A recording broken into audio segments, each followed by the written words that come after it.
안녕하세요. 서울탑지과 연문서 원장입니다. 오늘은 새로운 세멘네시 시스템인 유한 트윈제로에 대해서 여러분께 소개시켜 드리도록 하겠습니다. 요즘 참 세멘네스가 우리나라에 많이 출시가 되고 있는데 각각 조금씩 다르고 또 장단점을 지니고 있습니다. 먼저 그런 부분에 대해서 좀 알아보고 어떤 선택을 해야 될지에 대해서 선택의 기준도 설명을 드리도록 하겠습니다. 오늘 소개시켜 드릴 유한의 트윈제로에 대해서 대략적인 애니메이션을 가지고 보도록 하겠습니다. 보통 구성은 이렇게 링크가 없는 시스템이기 때문에 스크류와 어버트먼트로 구성이 되어 있고, 이렇게 어버트먼트와 스크류를 체결한 상태에서 미리 제작된 크라운을 상부에 연결을 합니다. 이렇게 상부에 연결을 한 상태에서 접착제 없이 들어갈 때는 저렇게 클립 효과에 의해서 딸깍하고 넘어가게 되죠.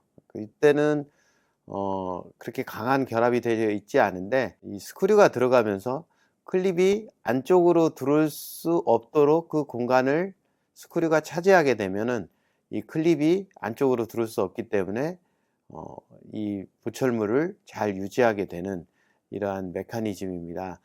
유사한 메커니즘도 있는데 뭐가 다른지도 조금 이따가 설명을 드리도록 하겠습니다.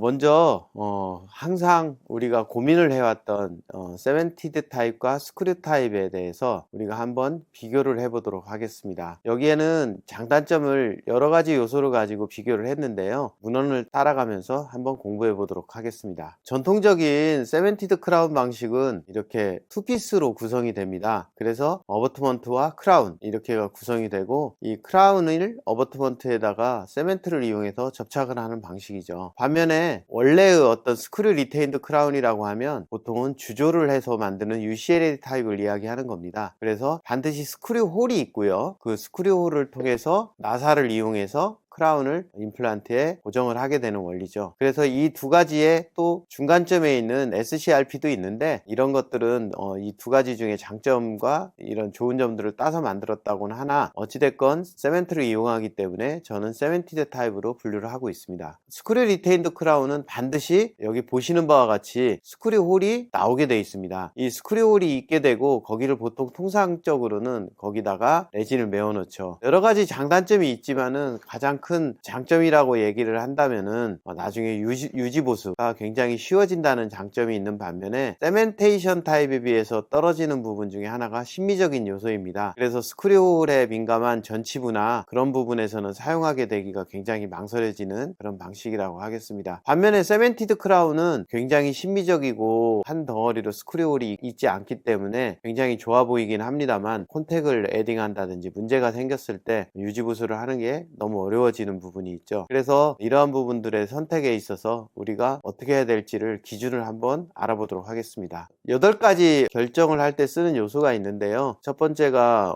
제일 중요한 요소죠. 임플란트를 어떻게 심었느냐, 이런 부분들, 그 다음에 우리가 최소 오클루전 클리어런스 공간, 그 다음에 패스, 그 다음에 우리가 또 환자한테 이거를 델리버리 하는 시간 또는 어떻게 편리하게 할 수 있느냐, 이런 부분과 그 다음에 유지보수, 그 다음에 마진을 위에다가 둘 수 있느냐, 서브로 내릴 수가 있느냐, 이런 것도 있고요. 그에 따른 또 우리 치주 건강을 또 생각해 볼 수 있죠. 페리 임플란타이티스도 상당 부분이 세멘트의 영향을 받기 때문이죠. 그 다음에 아까도 이야기 드렸던 신미성, 이러한 8가지 요소를 가지고 우리가 여태까지 결정을 해왔었습니다. 실질적으로 임플란트를 심을 때 가장 앵귤레이션이 중요한 부분이 이러한 전치부 등 심미가 요구되는 경우에는, 앵귤레이션을 잘못하게 되면 스크류홀을 링구알 쪽으로 낼 수 없기 때문에 아예 스크류 타입의 보철을 생각할 수 없게 되는데요, 이런 부분에서는 더욱더 우리가 신중한 임플란트 앵귤레이션이 필요합니다. 그런데 아무리 우리가 열심히 하려고 해도 가지고 있는 환자의 여건이 허락을 못하면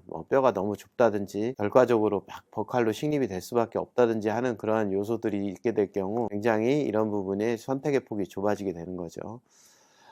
그래서 요즘에는 이렇게 조금 제한을 이겨내기 위해서 이렇게 앵글레이션 된 앵글드 드라이브나 토록스 드라이브를 써서 이런 부분을 극복을 하려고 하는 노력들이 많은데, 실질적으로 임상에서 맞닥뜨려 보면 스크류의 위치가 너무 깊게 들어가 있기 때문에 적응을 못할 경우가 많은데, 이 부분에 대해서는 조금 더 나중에 설명을 드리도록 하겠습니다. 보통 스크류 리테인드 전치부 심의 보철을 하려고 할 때는 저 같은 경우는 항상 가이드를 사용을 합니다. 그래서 이렇게 이렇게 온 환자 중에 가이드를 사용하게 되면 왁스업을 먼저 하기 때문에 액세스 홀의 위치를 우리 마음대로 뼈가 허락하는 한은 결정을 할 수가 있고요. 이렇게 액세스 홀이 결정이 되게 되면 보다 이렇게 스크류 리테인드 방식의 임플란트를 식립하기가 굉장히 쉽죠. 전치부는 사실 마진을 슈프라로 둔다는 것은 불가능하겠죠. 그러다 보면 서브로 내려야 되는데 서브로 내리자니 세멘테이션 하고 나서 잔류 세멘에 대한 염증을 걱정을 하게 되고, 스크류 리테인드를 하자니 자유롭게 이 스크류 홀의 방향을 설정할 수 없고, 이런 부분에 항상 부딪히기 때문에 저 같은 경우는 이런 경우 필수적으로 가이드를 사용하고 있습니다.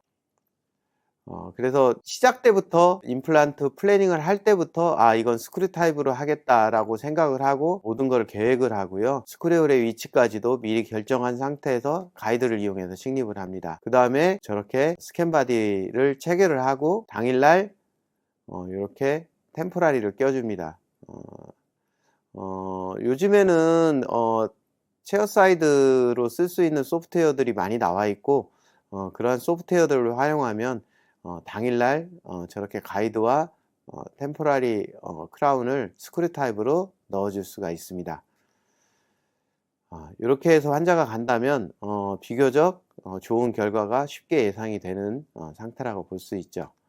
접착제가 없으니까 향후에 어떠한 치주적인 걱정도 훨씬 줄어들게 될 수 있습니다. 그 다음에 교경이 충분히 않을 경우에는 스크류 타입을 고려할 수밖에 없죠. 이러한 경우 보통 우리가 어버트먼트 플러스 크라운의 세멘테이션 타입은 사실 자주 탈락을 할 수밖에 없습니다. 그 경우 우리가 스크류 타입을 고려하는데 또 이때도 문제가 되는 게, 결국 이거는 요즘의 트렌드에서 벗어난 아날로그로 만드는 거죠. 요즘 디지털로 모든 것들을 만들어 나가는, 또 심지어는 모델이 없는 이러한 보철물들도 많이 제작을 하고 있는데, 대부분 이런 스크류 타입들이 과거의 스크류 타입이라고 하면 주조를 해서 만드는 타입이기 때문에 여러 가지 요건상 제약이 걸릴 수밖에 없습니다. 이런 경우 저 같은 경우는 이렇게 세멘네스를 이용하게 되면은 교합경이 충분히 하지 않는 경우도 기존의 주조 타입의 아날로그로 하지 않고 디지털을 활용한, 또 마진을 저렇게 아래까지 잇몸 속에까지 넣어줘도 접착제가 없기 때문에 치주적인 문제가 발생하지 않는 이러한 크라운을 만들어낼 수가 있습니다. 그 다음에 패스가 만약에 이렇게 교환면의 중심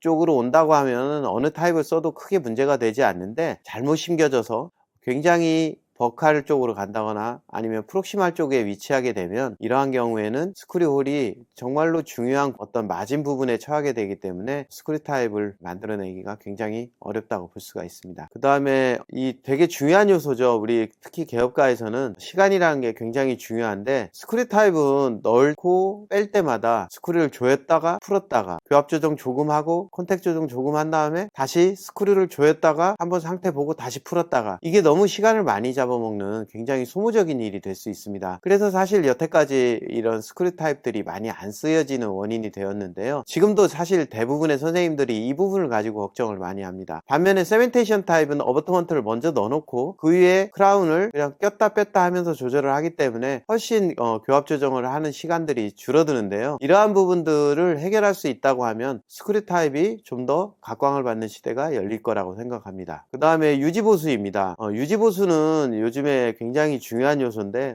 많이들 겪어보셨겠지만 컨택이 루즈해졌다든지 아니면 싱킹 다운에 의한 교환면을 조금 보강을 해야 된다든지, 이런 경우에 스크류 타입은 훨씬 더 유리하죠. 나사 홀만 제거하고 나사만 풀으면 되는데, 만약에 스크류 홀이 없는 세멘테이션 타입 같은 경우는 보철물을 다시 만들거나 아니면은 깨질 위험을 감소하고 모험을 걸면서 보철물에 구멍을 뚫어야 되는 이러한 상황이 생길 수가 있습니다. 그 다음에 마진의 위치가 또 중요합니다. 마진이 수프라로 할 것이냐 서브로 할 것이냐, 이런 부분에서 세멘 타입의 경우에는 굉장히 그런 부분이 자유롭지 못합니다. 왜냐하면 세멘의 어떤 위험성이 있기 때문에 이러한 부분들이 나중에 문제가 될 수 있기 때문이죠.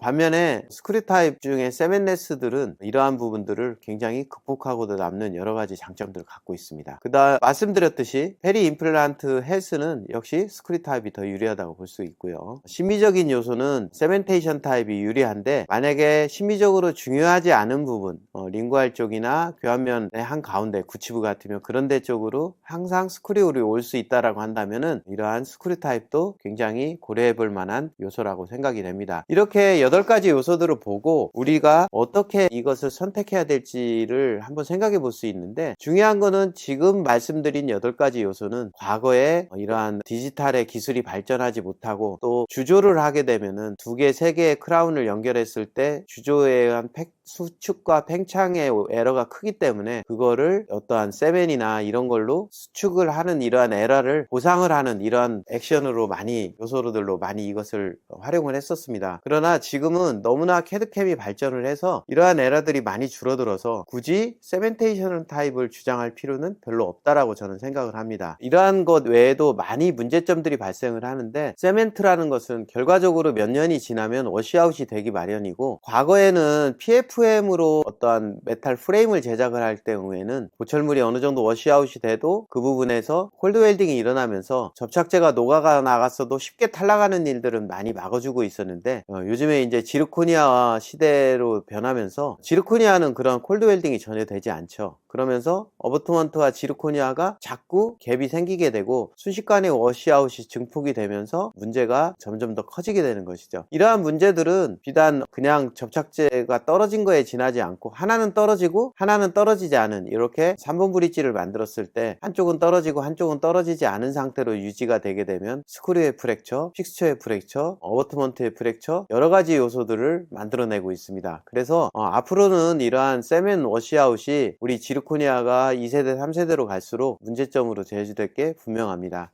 또 하나의 문제점이 이렇게 서브로 내릴 수밖에 없는 전치부 크라운 같은 경우에는 이러한 부분들이 이제 얇게 제작된 부분에서 한쪽이 떨어지게 되면 저렇게 파절이 전체적인 지르코니아에 파절이 일어날 수도 있고, 접착제가 또 녹아나가면서 저렇게 한쪽은 떨어지고 한쪽은 스크류가 풀리고 하는 부분들이 나중에 전체적인 임플란트 시스템 전체적으로 영향을 미칠 수가 있는 거죠. 뭐 아시다시피 이렇게 전치부에 서브로 내리는 경우에는 지금 보시는 환자분처럼 전치부에서 2차적인 치주염을 나중에 레이트한 컴플리케이션으로 만들어낼 수도 있고요. 이러한 부분들이 과거에는 대안이 없었으나 이제부터는 어떠한 새로운 시스템으로 이러한 솔루션들을 찾아나가고 있습니다. 그 중에 가장 큰 역할을 하는 게 이러한 세멘네스 시스템이죠. 여기 여러 가지 케이스가 있지만 세멘이 워시아웃 되고 그 워시아웃을 되면서 스크류 루즈닝이 되고 그에 따른 또 페리 임플란타이티스가 발생하고 그 다음에 픽스처가 프랙처 되는 일들이 이제 진료실에서 꽤 많이 일어나고 있는 것이 현실입니다. 그 외에도 커스텀 어버트먼트 플러스 세멘테이드 크라운을 많이 요즘에 사용을 하는데, 요즘에 이제 커스텀 어버트먼트가 과거에는 기성 어버트먼트를 사용할 때는 임플란트 공장에서 완전히 어떠한 소독 과정을 거친 상태에서 나왔다고 한다면, 커스텀 어버트먼트를 요즘에는 기공소에서 뭐 사축자리 밀링 머신을 이용해서 제작하는 경우가 많은데, 이러한 경우에는 전문적인 세척 소독 과정을 거치지 않고 출고가 되게 돼 있습니다. 그럴 경우 어떤 문제가 생길 수 있냐면은, 이거를 가지고 이제 우리가 세균 검사를 해보면 여러 가지 문제가 있습니다. 첫 번째는 절삭류의 문제입니다. 커스텀 어버트먼트는 쇠를 깎는 거기 때문에 절삭류가 들어가는데 거기에 온갖 해로운 물질들이 다 들어가게 됩니다. 그런데 기공소에는 이거를 완벽하게 세척하고 소독할 만한 시설이 이루어지지 않고 있는 상태에서 그냥 출고가 되게 되는 거죠. 사실 그렇고 보면은 이러한 커스텀 어버트먼트는 상당히 깨끗하지 못한 보철물의 한 파트라고 볼 수가 있습니다. 그래서 이러한 문제들은 앞으로도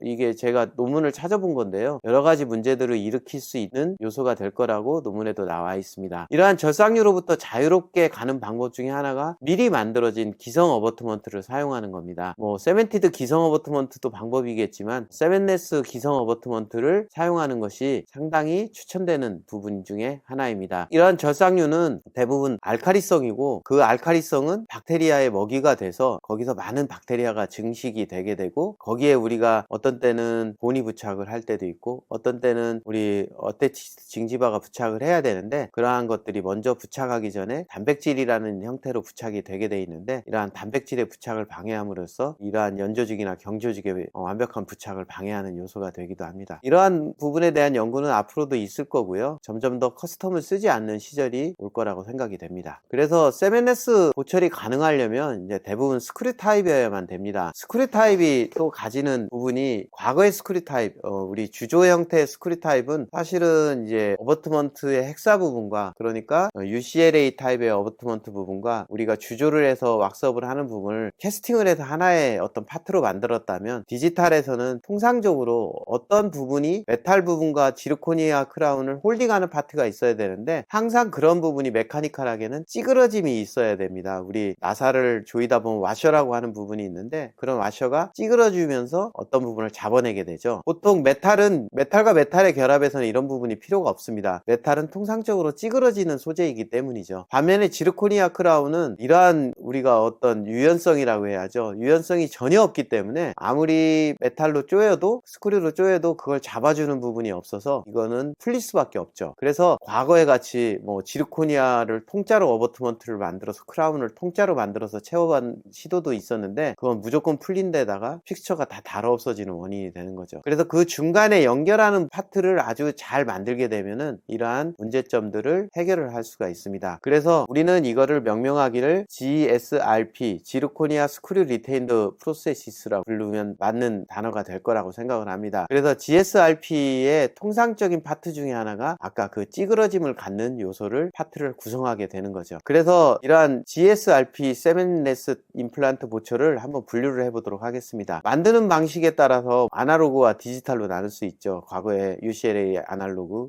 주조로 만드는, 그 다음에 요즘에 지르코니아 같은 걸 이용해서 밀링 머신으로 만드는 이런 방법이 있고요. 어버트먼트 구성부를 구성하는 수에 따라서 링크와 베이스가 있는 투피스 타입이 있고요, 링크가 없는 원피스 타입이 있죠. 물론 스크류라는 또 하나의 파트가 있기도 하지만 통상적으로 이렇게 제가 구분을 해봤고요. 그래서 투피스 세븐레스 타입이라고 하면은 임플란트 위에 거기에 베이스 파트가 한번 들어가게 됩니다. 통상적으로 거의 비슷합니다. 그 다음에 그 위에 여기에 링크와 이 링크로 의해서 잡아지게 되는 크라운이 되게 돼 있습니다. 그래서 밑에 있는 메탈 파트와 위에 있는 지르코니아 파트를 연결하는 링크라는 부분이 과거에 필수적으로 올 수밖에 없었습니다.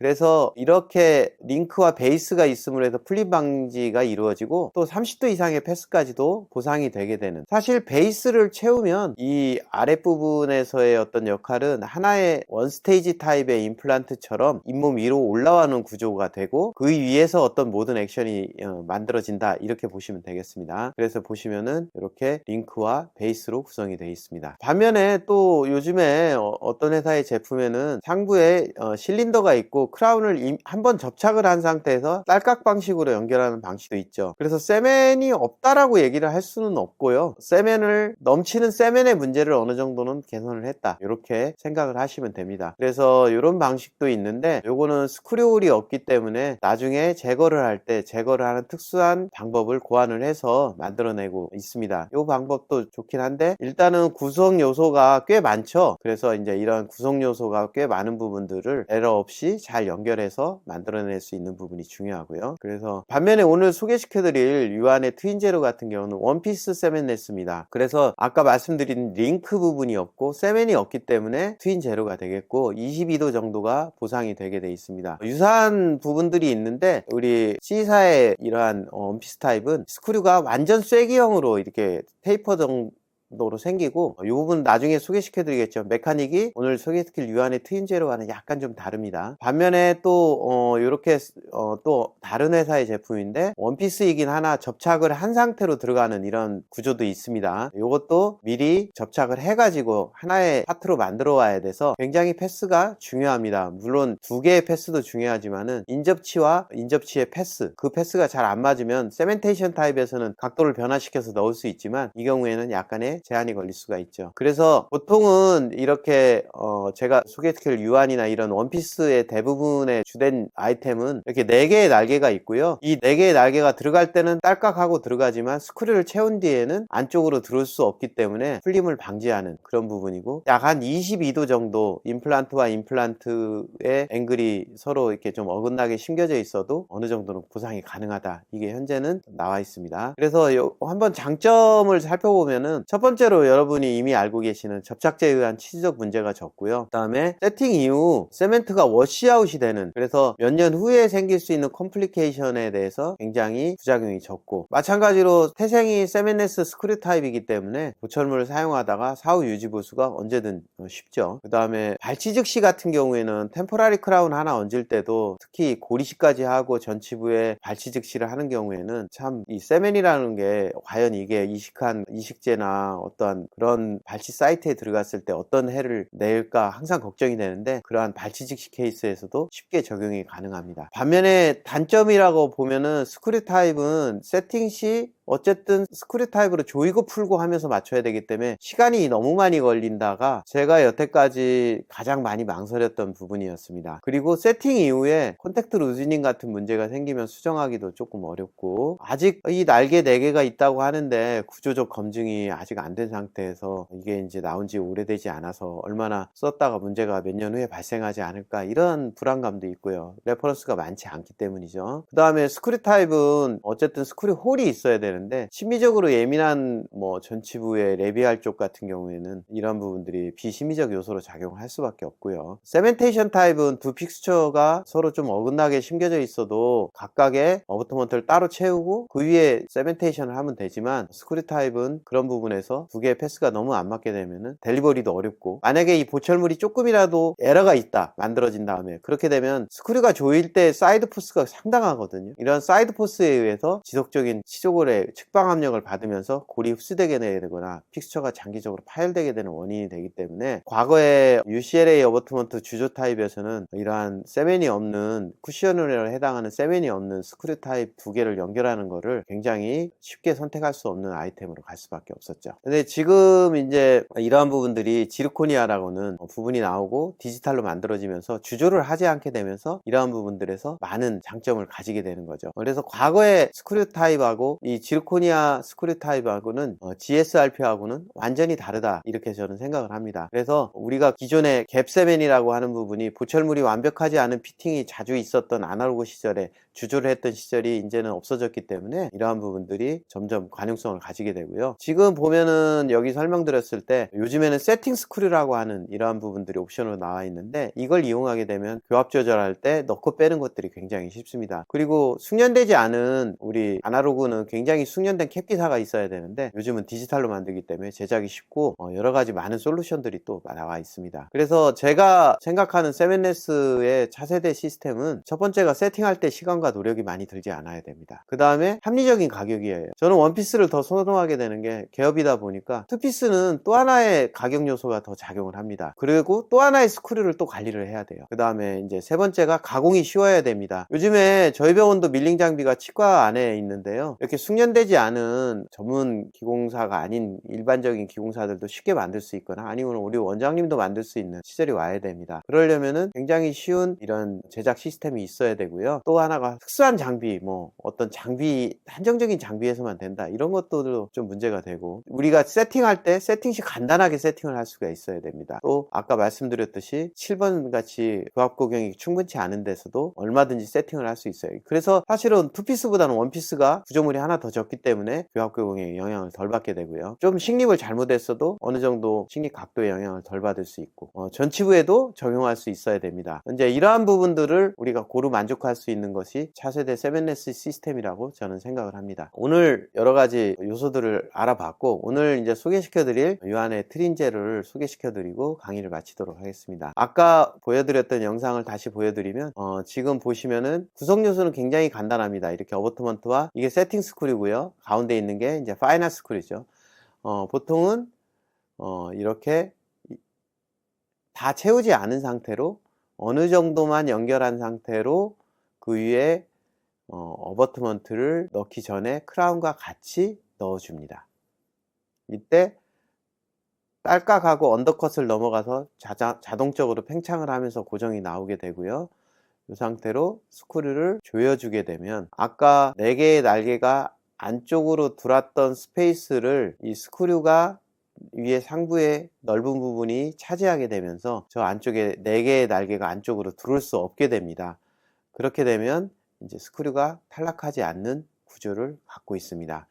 지금 이 개요도를 보시면 다 이해를 하셨을 거라고 보고요. 구성 요소를 한번 보겠습니다. 일단 원피스입니다. 링크가 없어서 원피스로 되어 있고요. 어버트먼트 스크류의 역할은 보철물의 탈락을 방지하도록, 아까 설명드렸지, 이 날개가 안쪽으로 들어오는 것을 막는 역할밖에 하지 않습니다. 그래서 패시브한 역할을 합니다. 이 날개는 힘을 받지 않고 패시브하게 있는 거예요. 그래서 이렇게 들어오게 돼 있고요. 이렇게 들어오게 되면은 스크류를 풀지 않는 한은 풀리지가 않습니다. 그리고 지르코니아 안에 저렇게 완벽하게 음영을 형성할 수 있는 캠이 설계가 되어 있어야 됩니다. 그래서 이렇게 커스텀 어버트먼트를 가공하지 않고 크라운만 가공하기 때문에 저희 병원에서는 델리버리 타임이 이틀 정도가 더 빠릅니다. 커스텀을 하면 커스텀 가공하는 시간이 이틀이 더 걸리기 때문에 좀 더 빠른 시간에 델리버리를 할 수가 있고요. 그 다음에 또 여러 가지 요소들 중에 이 중요한 게, 지금 보시면은 이렇게 들어가고 빼고 할 때 만약에 모델이 있거나 이럴 때는 모델에서도 넣고 빼고 기공사가 작업을 할 때 어떠한 작업용 스크류가 필요하거든요. 그런 것도 준비가 되어 있는 상태입니다. 그건 조금 이따가 설명을 드리겠고요. 어떤 분들이 물어봅니다. 과거에 있던 어떤 C사의 이러한 부분과 유사하지 않느냐라고 생각을 할 수 있는데, 이 부분은 스프레드 핏입니다. 이 옆에 있는 4개의 날개판이 이 원래 있던 것보다 이 스크류가 들어감으로 해서 팽창을 하면서 밖으로 팽창을 하면서 잡아주는 역할을 하거든요. 그렇기 때문에 이 판이 계속적인 힘을 받게 되어 있습니다. 반면에 유안의 트윈제로 같은 경우는 패시브 핏입니다. 이 바깥에 있는 4개의 이 철판이 전혀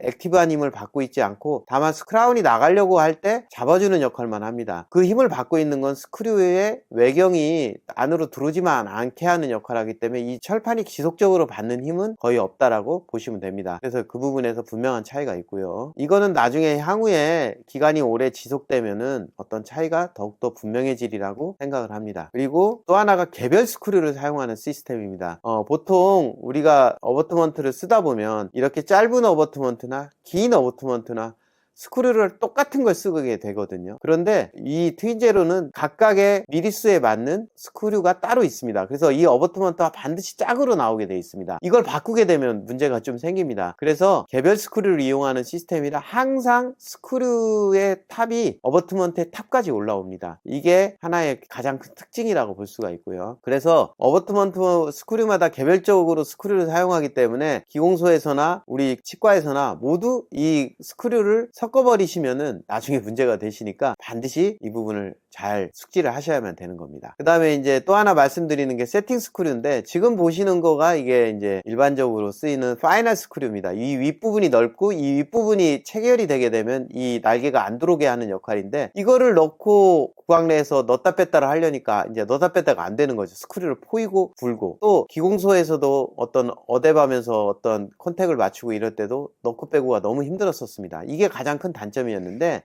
이런 파이널 스크류를 쓰지 않고 하는 방법을 우리가 한번 생각을 해보자 하고 나온 거가 이 세팅용 스크류입니다. 한번 보시면은 저렇게 스크류를 조이고 나서, 구강내에서 조이고 나서요, 그 다음에 만약에 교합을 한 번 더 조정하거나 콘택을 조절할 때 뺀다고 하면 어떻게 했을까요? 기존에는 이거를 다시 다 스크류를 풀고 넣고 빼고 이 2개짜리 3개짜리가 되면 더욱더 힘들어지겠죠.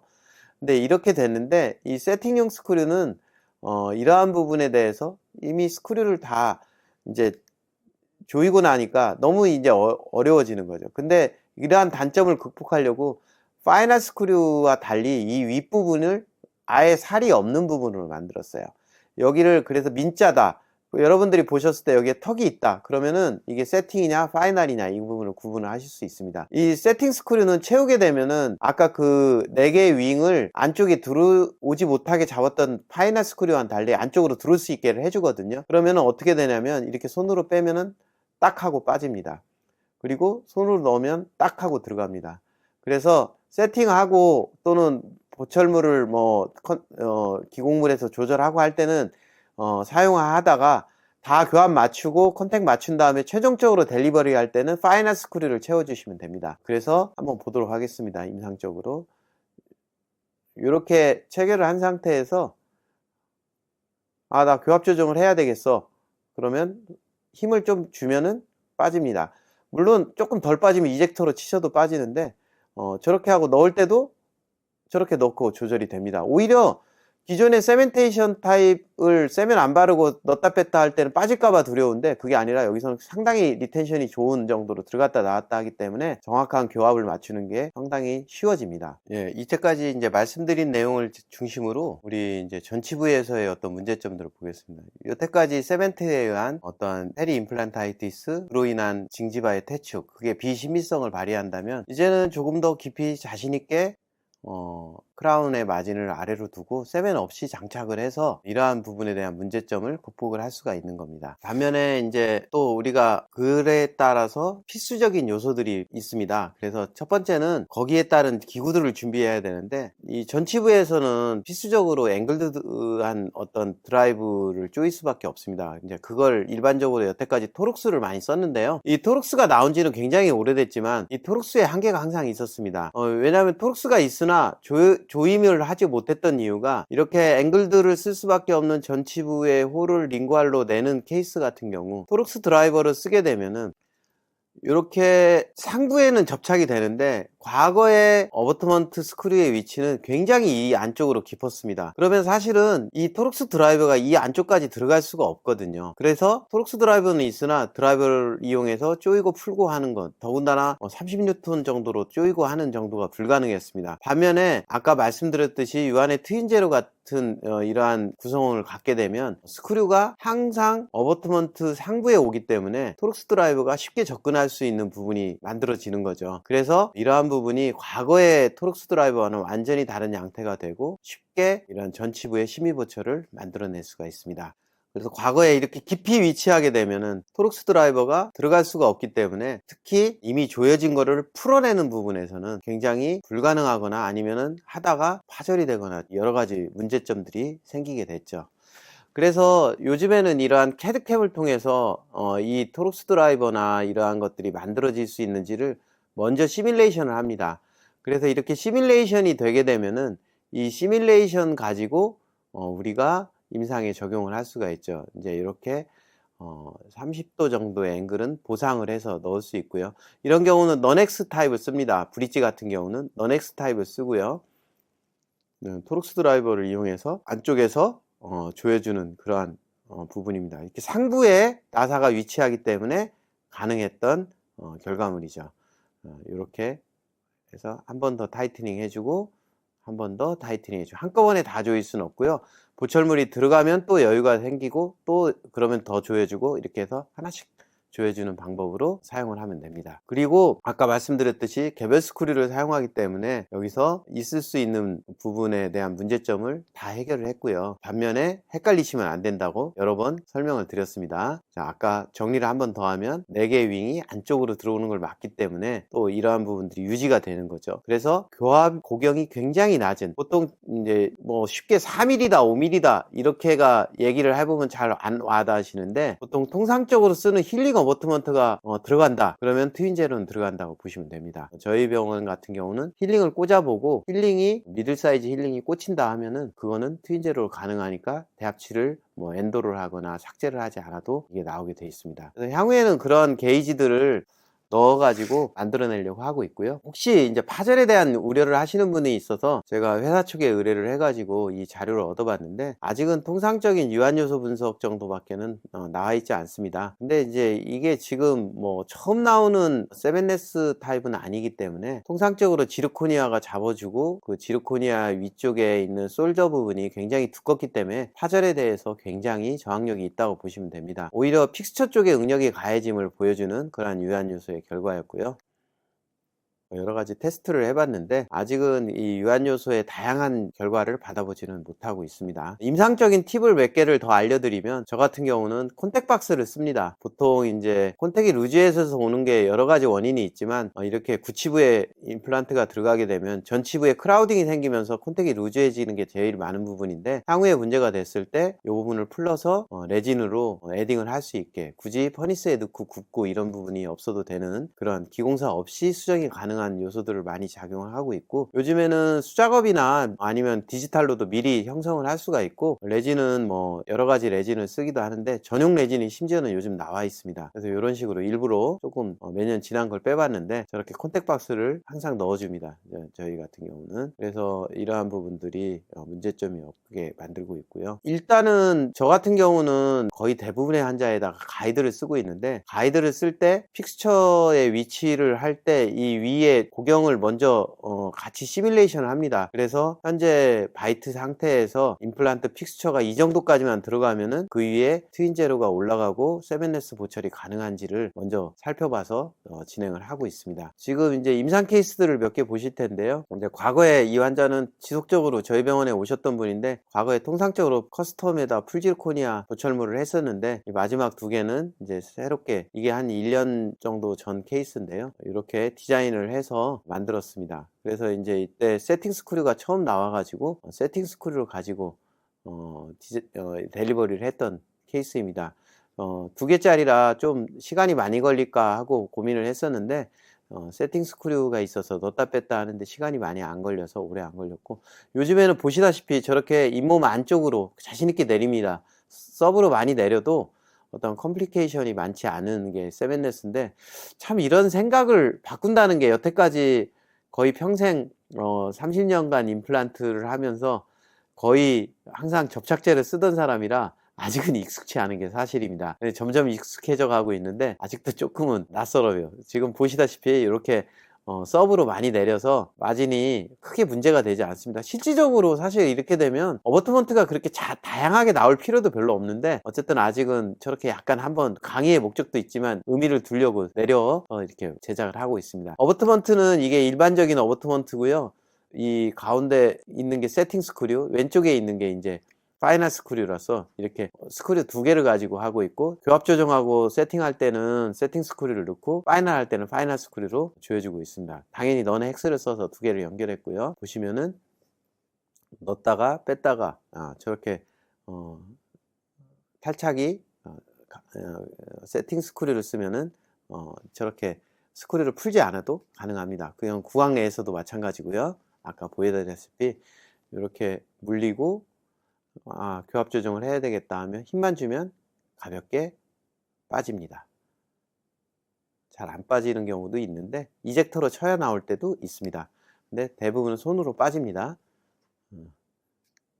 교합 맞추고 있는데 잘 맞죠. 또 다른 케이스 한번 보여드리겠습니다. 보시면은 지금 가장 교합 교경이 우려되는 이러한 케이스에서 지금 보시는 게 이제 여기 슬리브가 있습니다. 우리 가이드에 슬리브가 있는데, 가이드 슬리브 높이가 4mm거든요. 그래서 가이드 슬리브를 시뮬레이션 해보면은 이게 과연 올라갈 수 있는지 없는지 알 수가 있습니다. 그래서 이렇게 시뮬레이션을 미리 해서 임플란트를 가이드대로 심고요. 그 다음에 임프레션을 뜨고요. 그 다음에 제가 이제 이 경우에는 두 가지로 한번 제작을 해봤습니다. 하나는 세멘테이션 타입으로 제작을 해서 SCRP로 만들었고요. 하나는 유한 트윈제로로 스크류 타입으로 만들었습니다. 이렇게 해서 한번 모델상에서 한번 비교를 해보도록 하겠습니다. 세멘테이션 타입은 정말로 이 어버트먼트 고경이 낮죠. 이 환자는 뻔히 보입니다. 얼마 후에는 이게 빠져가지고 와서 내 속을 썩일 거라는 그런 느낌이 확 들죠. 그렇다고 과거에 UCLA 타입으로 하자니 또 PFM 메탈은 괜찮지만은 옆에 도제가 또 프랙처 되는 그런 부분들이 종종 생기고요. 그래서 이렇게 하고 훅 있고 뭐 좀 이 리텐션이 좋아 보이지는 전혀 않죠. 반면에 스크류 타입은 지금 이게 제일 낮은 어버트먼트를 낀 건데요. 굉장히 낮죠. 그래서 이것만 들어가면은 그 위에 크라운은 저절로 들어가게 돼 있고, 마진을 아까 말씀드렸듯이 서브로 얼마든지 내릴 수 있습니다. 그래서 시멘트가 없기 때문에 뭐 지르코니아 임플란트라고 생각을 하고 지르코니아 어버트먼트라고 생각을 하고 내려주면 되니까 이렇게 내려서 스크류 리테인들을 하는 거죠. 그래서 이렇게 되면 빠질 염려가 없는 이러한 크라운 델리버리가 되겠습니다.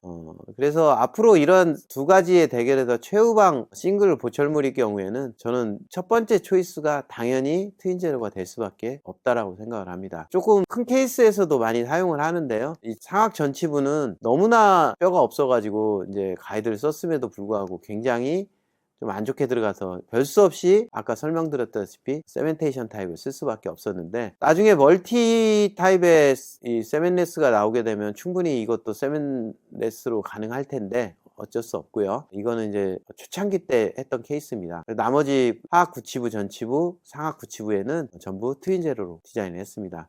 디자인 단계에서부터 이제 앵글들을 써야 되면 앵글들을 써야 되는 부분, 이게 토록스 드라이버로 접근이 가능한지가 제가 쓰는 캠 프로그램에서 뜨기 때문에 지금 이렇게 보여다시피 이렇게 20도 정도, 20도 정도까지는 써도 되는 이런 부분입니다.